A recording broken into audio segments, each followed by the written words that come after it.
Sejam muito bem-vindos a mais um programa Tricetados. Agradeço a audiência de segunda a sexta, às 19 horas, aqui pela Record News Manaus, canal 27.1 na TV aberta ou 78 na TV fechada.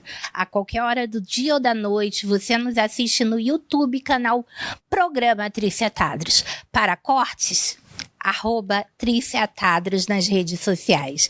Nossa entrevistada de hoje é jornalista, comunicadora, palestrante. Seu nome? Jamile Galvão. Seja muito bem-vinda, minha querida. Eu que agradeço, é uma honra estar aqui com vocês. Querida, vamos lá falar um pouquinho sobre o teu trabalho? No que consiste exatamente o teu trabalho de palestrante, de especialista em comunicação, a tua empresa? Fala tudo para o nosso telespectador. Hoje, a maioria das empresas, elas têm um problema, que é a comunicação. Eu não diria que são as empresas, é o mundo. O mundo, é verdade. Os jovens não se comunicam, as pessoas estão perdendo a habilidade da comunicação e isso, claro, reflete nas empresas, né? Com certeza, até porque hoje a gente sabe que muito mais do que a competência técnica, a habilidade comportamental, ela é necessária em qualquer âmbito da empresa. E eu entro exatamente aí. Eu ajudo esses profissionais, esses líderes, essas empresas a se comunicarem de maneira mais assertiva. Afinal de contas, quem se comunica tem um mundo de possibilidades que se abre. É verdade. E aí, à frente da Muran Comunicação, você presta serviço para que tipo de empresas? Toda empresa que hoje quer melhorar a forma como o seu ambiente organizacional, o seu clima organizacional está hoje em dia. Porque a gente sabe que esses problemas são a raiz na comunicação. O que acontece? Fofoca, retrabalho, pessoas estão desmotivadas. Aí você pensa, como que eu desenvolvo essas pessoas? Porque muitas vezes a gente sabe que quando a gente lida com pessoas, a gente lida com um ser humano que precisa sempre estar sendo desenvolvido. E aí eu entro para te ajudar nessa solução por meio de treinamentos, né? Eu ajudo essas empresas. Explica aqui o que é o retrabalho. O retrabalho, o que acontece? Às vezes você tem a sua comunicação com muito ruído, aí você é um líder e você passa uma atividade ou faz uma reunião com a sua equipe e você não consegue fazer com que eles executem como você deseja, porque você tem dificuldade de se comunicar com eles. E aí, uma coisa que às vezes deveria levar 1 hora, leva 1 semana, tem que ser refeito. Gasta tempo e gasta dinheiro da empresa. E é impossível ser líder sem saber se comunicar direito, né? Com certeza, até porque liderança é sobre pessoas, não é sobre processo. Porque o processo, os seus liderados vão executar. O líder tem que ser bom de pessoas e não tem como ser bom com pessoas sem saber se comunicar com elas. Porque a comunicação é a ferramenta que conecta e é a ferramenta que faz a mobilização. Ou seja, eu faço o meu liderado se movimentar em direção ao resultado que a empresa precisa. Sabe, eu acho engraçado, quem diria que o grande problema do brasileiro, outrora tão falante, fosse hoje a questão da comunicação. Você tem ideia como foi que a gente chegou nessa geração com dificuldade de se comunicar? Se a gente pensar nas nossas avós, com aquelas vizinhas fofoqueiras que muito bem se comunicavam e comunicavam a vida de todo mundo. E hoje a gente chega em pessoas que passam o WhatsApp para a mãe, porque não conseguem pegar um telefone e se comunicar. Como foi que a gente chegou nisso, Jamile? A gente sabe que a internet, ela é grande responsável pelas pessoas se isolarem. Quererem falar cada vez menos, cada vez querendo cortar o contato com outros seres humanos. Mas a verdade é que se a gente pensar que todo mundo que fala muito se comunica bem, também é um erro. Não, com certeza. Falar muito não quer dizer transmitir a mensagem de maneira correta. Exatamente. Mas as pessoas que falam muito têm uma tendência maior a saber se comunicar. Depende. Pelo treino. Talvez, eu posso te dar um exemplo? Claro. Eu sou um exemplo desse. Eu cresci sendo aquela famosa matraca na escola, sabe? Que a mãe falava, que a mãe ia pra reunião. E eu era aquela muda que ninguém sabia que eu existia. Menina, eu já não parava de falar. A professora sempre mandava o recado, olha, boa aluna, mas conversa demais, mãe. Fui pro mercado de trabalho sempre falante. Mas a minha comunicação, ela não era assertiva em que sentido? Eu podia falar muito, mas eu não conseguia liderar e mobilizar pessoas. E nem chegar direto ao ponto de necessidade, Exatamente. né? Porque tem gente que fala muito, mas não chega ao ponto. Não é direto, não é objetivo, né? A gente vê também nas provas, né? Quando a gente é professor, tem pessoas que escrevem laudas e laudas a respeito daquele tema, mas não chegam ao ponto. E tem gente que em um parágrafo resolve. Exatamente. Né? O dom da comunicação e seu objetivo também. Né? Aham. Agora, a verdade é que cada dia mais a gente vê uma timidez com relação à comunicação. E uma dificuldade. Seria o medo do cancelamento? Eu acho que a gente tem o medo do cancelamento. Mas, ao mesmo tempo, é dúbio esse comportamento, porque na frente dos outros eu sou tímido, mas quando eu tô por trás do computador e ninguém sabe quem eu sou tecnicamente, eu solto a minha comunicação e a gente pode ver que essa comunicação, na maioria das vezes, é muito agressiva. E também não conecta, né? Eu vejo que é agressiva quando tá atrás de um nickname. Exatamente. Mas eu vejo que quando é uma pessoa com uma comunicação direta aqui, primeiro, quem foi que falou para vocês, né? Eu queria perguntar, quem foi que falou para vocês que você é obrigado a mandar mensagem para quem você tem intimidade? Se você tem intimidade, você liga, telefona. Né? Porque às vezes, principalmente você que tem muitos clientes, ou a gente que tem muitos grupos de ex-alunos, grupos de trabalho, são milhares de mensagens. Se é um assunto urgente, telefona, né? Liga. Isso aqui é um telefone, isso aqui não é um messenger. Existia um tempo, porque havia um pager de mensagem, lembra? Mas isso aqui não é. Aí o que eu vejo é que as pessoas são extremamente econômicas na palavra. BLZ, beleza? É verdade. Aí, tudo com abreviação, né? E assim, 3, 4 palavras é a média de... Principalmente da nova geração, que se a gente já usava coisas curtas para se comunicar, eles, então, SS significa sim. Eu descobri um dia desse com um estagiário e eu fiquei assim, o quê? Sim, é um dedão. É um dedão. Os assim. emojis também, às vezes a gente... Outro dia eu tava vendo, né? Porque eu recebo uma comunicação de jovens que é muito baseada em siglas e emojis. Sim. E aí eu tava vendo que existe uma rede que utiliza os mesmos emojis que a gente usa no dia a dia com um objetivo, digamos assim, ilegal. Sim. Então, quando é que a gente vai saber, né? Se não falar em português, claro, ou inglês, claro, ou espanhol, claro, qual for a língua, né, que você esteja se comunicando, como é que a gente vai saber que o emoji é interpretado da maneira adequada? Na verdade, esses emojis, eles são criados justamente para que as comunidades consigam se comunicar de uma maneira secreta, né, para que fique fechado. O que a gente precisa entender é que a comunicação, ela só existe quando a gente compartilha uma informação e não quando ela fica ali fechada.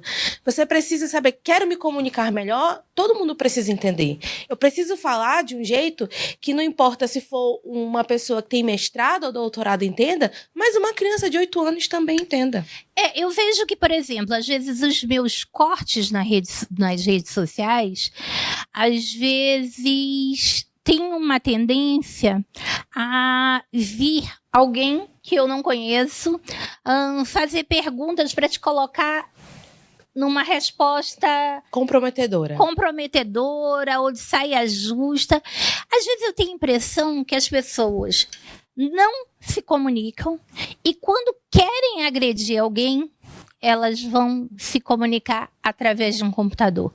Estou enganada? Não está. Porque se a gente está numa sala de aula, pergunta se tem dúvidas, está todo mundo mudo. Calado. Depois que inventaram, por isso eu gosto muito de assistir aula online.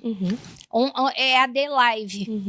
Que eu me comunico e tudo mais. Mas eu não gosto tanto de dar aula de EAD, por conta de que tem uma série de pessoas que estão viajando em outro planeta, né? E você tem a sensação que tá numa sessão espírita. Fulano, se você estiver aí ainda, dá um sinal, né? Até porque a interação humana, ela vai validando aquilo que as pessoas Não, estão porque entendendo, às né? vezes as pessoas não interagem na sala de aula com vergonha da zoação dos colegas. Colega, você tá ali para complementar. Se você não tem nada para complementar o seu colega, você não fala, você fica calado, porque eu tô vendo que a sala de aula está sendo o berço dessa trava ao se comunicar. Porque os alunos estão tão julgadores com os outros, né? Que faz com que as pessoas não exercitem a comunicação na sala de aula e, por consequência, não exercitem na vida. Você já ouviu falar do termo comunicação não violenta? Sim, sem dúvida. Exatamente. É uma luta para que isso aconteça, principalmente com relação a pessoas do sexo masculino, né? Exatamente. E aí, isso me lembra muito essa história que você está me contando na sala de aula. Nós somos acostumados a termos uma comunicação violenta. A gente sempre está na defensiva, como se a gente tivesse o tempo todo que ou se justificar ou se defender do julgamento do outro. Eu acho que é mais uma questão geracional, porque algumas gerações... assim, eu já não estou na primeira geração de alunos, né? Algumas gerações para trás, isso não era assim. Colegas eram companheiros, se defendia. Quando a gente perguntava quem tinha aprontado alguma coisa, ficava todo mundo quieto. Quando algum professor queria aplicar alguma sanção num colega, todo mundo vinha em sua defesa. Mas eu acho que quando começou essa história de rede social, essa vibe desse cancelamento e tudo, eu acho que isso contaminou inibe as pessoas, né? A gente nunca sabe quando alguém vai estar gravando a gente e de repente aquele vídeo vai para as redes sociais e você vai ser julgado não só pela turma, mas pelo mundo inteiro, né? E aí, quando a gente não é viciado em aparelho celular, as pessoas julgam a gente. E quando é viciado, fica refém, né, do julgamento dos outros. É verdade. Né? Então, assim... Como é que você faz quando você vai atender uma empresa? Quando você vai palestrar para essas pessoas? Você pede que guardem o celular? Você tem detector de sinal? Porque eu já fui a uma série de eventos que ou o lugar tem detector de sinal, ou eles te dão um saquinho com lacre para você colocar o celular, ou eles pedem para você deixar o celular em determinado lugar, onde eles colocam uma senha, como se fosse um valet de um carro. Como é que você faz nas suas palestras? Acho que eu começo sempre com um acordo. Eu faço sempre um acordo com a turma, em que um desses acordos é que a gente esteja com atenção plena. Ao longo também das minhas palestras, eu procuro ter dinamismo. Não é uma coisa, eu falo, você escuta. É uma construção colaborativa. Você levanta, a gente tem quebra de estado mental. Então, eu fico o tempo todo envolvendo eles em interação humana para que eles tentem, de fato, não ficar no telefone. Porque é uma eterna briga de audiência. Por isso que eu prefiro, ao dar aula, ao lecionar, fazer de forma presencial. Eu volto já e conto isso para vocês. A gente volta já.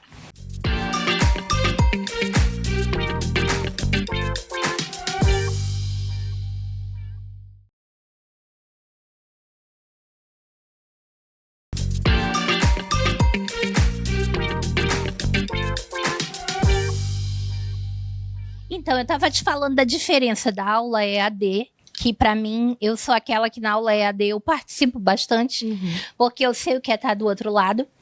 Mas quando eu dou aula presencial, eu chamo ao quadro, eu vou na mesa, eu faço cada um participar. Quando você está online, isso fica uma luta, né? Porque você não sabe se ele está aqui na coxa com o celular. É verdade. Né? Por exemplo, até presencialmente, sexta-feira, por exemplo, é um dia complicado. É, porque estão eufóricos, né? não só eufóricos, é que começa a ligar. As namoradas, os namorados começam a ligar.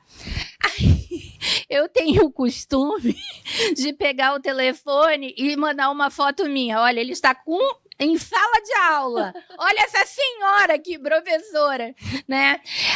Quarta-feira, eles assistem jogo na sala de aula. Uma vez eu tive que cancelar uma prova, porque no meio da prova gritaram Mengo! Era gol. Agora, quando você tem uma turma de quarta e sexta à noite, como é que você faz?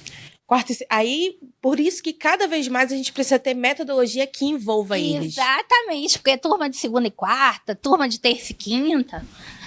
Vá lá, né? Porque as segundas são muito produtivas, as terças são muito produtivas. A quarta vai começando a descambar, né? Não, quarta-feira é esse bendito desse jogo. Com as meninas é maravilhoso. Com os meninos, dependendo de quem tá jogando, complica, né? Quinta-feira, tranquilo. Agora, sexta-feira, quem não é adventista faz parte de outra religião, que eu não sei te dizer qual é, mas ficam eufóricos. E aí, às vezes, você vai palestrar numa empresa e a empresa vai te colocar uma data que é uma sexta-noite, que é uma véspera de feriado, que o povo tá oriçadíssimo, né? É verdade. Louco pra ir pra casa, louco pra fazer alguma coisa.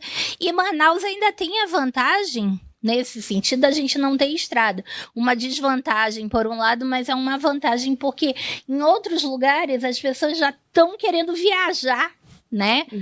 Ou subir a serra, ou descer a serra, ou ir pro litoral.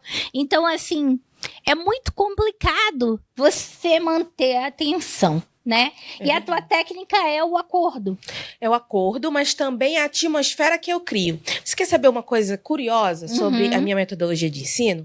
Eu estudei. O meu marido, durante um tempo, ele fez stand-up. E eu aprendi com ele... Stand-up comedy? Exatamente. Olha, que barato! Traz ele aqui com a gente. Pode deixar. E aí eu aprendi com ele sobre improviso. E eu trago para dentro de aula o humor. Eu faço a minha turma rir. Tanto que o povo costuma dizer assim, menino, você é no treinamento mesmo, o povo ria tanto. Eu falei, porque quando você cria uma atmosfera que a pessoa se diverte, que a pessoa descontrai, primeiro que eu já ganho a competição contra o telefone aí. Porque você se torna interessante. E essa é a magia da comunicação. É interessante, às vezes eu tô na sala de aula, uma vez tinha uma pessoa na sala de aula que eu não sabia quem era, mas continuei dando aula. Aí, no meio da história, todo mundo rindo, né? Aí eu perguntei, né? E você, quem é? Quer participar com a gente? Ela, não, eu sou uma professora novata, que eu vim aqui descobrir do que eles riem tanto e por que a tua sala de aula é tão lotada, né? Mas assim, às vezes a tua sala de aula é lotada por uma série de fatores. Sim. Primeiro, aquela disciplina é uma disciplina bacana. Às vezes, a maneira com que você traz a disciplina. Às vezes, a turma é muito coesa, ninguém quer se atrasar. E, às vezes, existe um outro professor, que é um professor temido. E o povo prefere estar nessa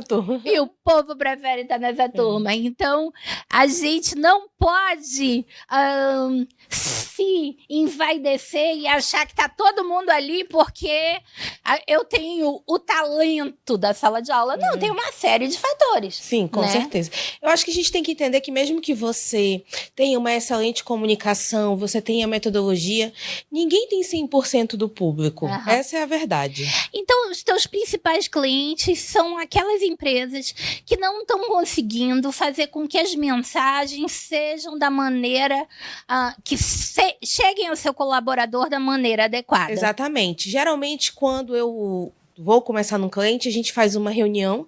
Nessa reunião, eu conheço as dores desse cliente. E aí ele vai dizer, Jamile, o meu clima organizacional tá péssimo, as pessoas se tratam mal, as pessoas não se falam. Ô, Jamile, o meu líder, ele não é respeitado, porque ele não sabe se comunicar, ele não sabe ter autoridade. Então, de acordo com o que a gente vai vendo essas dores das empresas, na área comportamental e relacional, a gente vai montar o treinamento que vai conseguir trabalhar, né, essas situações. Às vezes a empresa tem um líder que têm mais idade e os colaboradores são Gen Z, né, geração Z. Então, assim, o Gen Z, ele tem por hábito, né? Como é que a gente chama? Zoar, que eles chamam, né? Zoar os mais velhos. Então, como que vai haver essa comunicação? Empresas que têm um turnover muito grande, né? Que trabalham muito com jovens, com Gen Z, empresas ligadas, atendimento, comércio, serviços, né? Tem um turnover muito grande, é difícil a comunicação, realmente é. É necessário, é importante você ter um profissional que te ensine o melhor mecanismo da comunicação. Com certeza. E até porque comunicação é muito mais sobre dar do que sobre ser. Por exemplo, uma pessoa mais velha que vai se comunicar com esse Gen Z e quer falar como falava há 10 anos, 20 anos atrás para uma outra turma. Até porque, eu não sei se você já fez alguns testes, né? Gen Z, gente, a geração Z, é essa turma que está aí com uns 20, 20 e poucos anos agora. É o pessoal que está entrando no mercado de trabalho e que já veio de uma vida completamente mais digital do que a nossa. Na verdade, eles já viveram num mundo em que sempre esteve o digital presente, enquanto os millennials, por exemplo, viveram a infância sem internet, até conhecer a internet mesmo assim. E também em uma época de economia estável, um poder aquisitivo muito maior, muito mais facilidade na vida, que não está acostumada a ralar duro como as gerações anteriores, né? Mas tem uma pesquisa que saiu recente que mostra que os Gen Z, por exemplo, eles vão ser uma geração muito mais rica do que a gente que é millennial. Ah, mas com certeza. Qualquer geração vai ser mais rica que a gente. Que a gente agora. Nós pegamos planos econômicos, nós pegamos uma série de coisas, né? Exatamente. A geração dos nossos pais pegou um período estável, a nossa geração ficou achatada entre essas duas. E a gente por isso que é muito comum a gente ver esse líder da geração milênio frustrado. E aí, quando ele tá frustrado, isso afeta a comunicação dele e o relacionamento dele do trabalho. Até porque o millennium, ele é, na sua natureza, analógico, falando ali, liderando uma equipe de digitais. Exatamente. Né? A gente teve que aprender a se adaptar a esse mundo. Ele não é nativo nosso, nós nos adaptamos a ele. Diferente dos Gen Z, que são nativos da tecnologia, né? E é interessante que não só eles são nativos da tecnologia, como eles não vivem sem, né? Não tem uma dependência. Uma dependência muito grande. Porque assim, até a gente que é milênio, quando fica sem internet, a gente fica agoniado, não consegue trabalhar. Fala por ti. Bem, o meu processo tem boa parte dele é internet. Fala por ti. Olha, eu sou roteirista de séries, de TV e tal. Então eu participo de uma sala de roteiro que é no Rio de Janeiro e tal.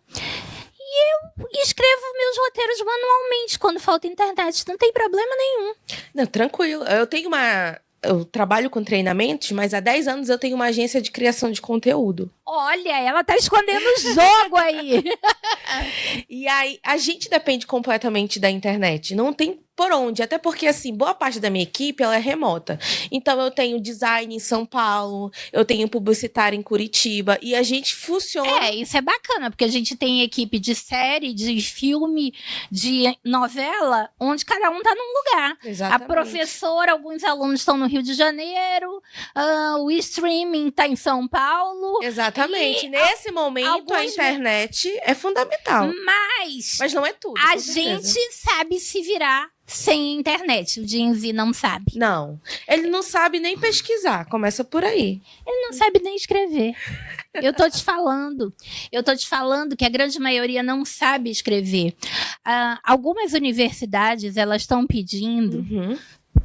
Porque, hoje em dia, o trabalho... A grande parte do trabalho as pessoas querem fazer com o chat GPT. É verdade. E aí, a maior parte das universidades estão pedindo para escrever manualmente os trabalhos. Aí o bicho pega. Aí eles vão à loucura. Aí eles vão à loucura, porque a grande maioria não sabe escrever. E olha, você falando, eu me atentei em uma coisa. Eu tenho um sobrinho que está na idade de 16 anos. Olha aí. No pré-vestibular. E realmente, os trabalhos que a escola estão passando, ele tem que entregar manual. Porque verdade. senão, como é que ele vai fazer uma redação de Enem? Como é que ele vai se virar num concurso público? Quando não pode ter o celular ali à disposição. O celular, o computador. Então, por exemplo, hoje eu tava na minha aula de roteiro, né? E o meu filho apareceu. Aí eu falei pra professora, eu falei assim, Dudu, conhece aqui a turma, conhece a minha professora e tal. Eu falei, olha, isso aqui tem história, isso lê muito e tal. Aí ela falou, Dudu, não quer fazer uma aula de roteiro e tal? Eu escrevo muito mal. É uma insegurança que eles têm. Aí ela fala, roteiro não é literatura. Roteiro é completamente diferente. Você vai descrever as coisas, você vai fazer os detalhes. A sua mãe, por exemplo, ela faz tudo manualmente. Aí outra coisa, gente, nesse mundo que a gente vive, as pessoas sabem quando é chat GPT. Então não façam trabalho, não façam, não escrevam livro, não escrevam roteiro, não façam nada com o chat GPT, porque você vai simplesmente ser reconhecido ali por quem te avalia, tá? E a outra coisa, por que eu não utilizo o chat GPT no dia a dia? Porque já tem estudo comprovando que o ato de escrever, de conectar o cérebro, previne o Alzheimer, previne a demência. E, amiga, na nossa área a gente não pode correr esse risco, É né? verdade. E ajuda a memorizar. Porque por que quando a gente é alfabetizado, coloca a gente para repetir a letrinha várias vezes e não ficam só mostrando a letra? Porque quando a gente repete, aquilo fica gravado Mas na nossa memória. Você tá sabendo que a garotada hoje tá achando que é obsoleto? Escrever? Daqui a pouco eles querem simplesmente mandar mensagem, vão voltar aos tempos das cavernas, onde se mandava sinal de fumaça, agora eles vão mandar sinal eletrônico. Eu acho que é nesse momento que é importante a estrutura que você tem dentro de casa. Eu tenho uma filha de 10 anos, Maria Luísa. Um beijo, Maria Luísa. Maria Luísa, ela escreve que é uma beleza.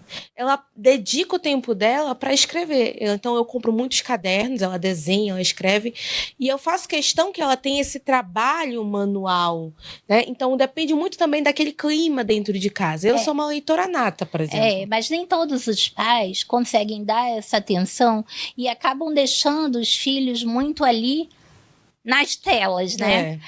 Dá o teu contato, porque infelizmente essa entrevista acabou. Dá o teu contato para entrar em contato com você.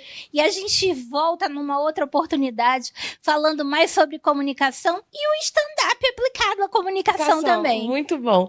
Para você que quer me contratar, quer desenvolver a comunicação assertiva na sua empresa, pode me encontrar por meio do WhatsApp 92992970089 ou no Instagram @jangalvão. J-A-M Galvão. Vai ser uma honra receber você por lá. Aprenda muito comigo a se comunicar. Eu espero por você. E foi uma honra receber você e receber todos vocês. Um beijo e até o próximo programa.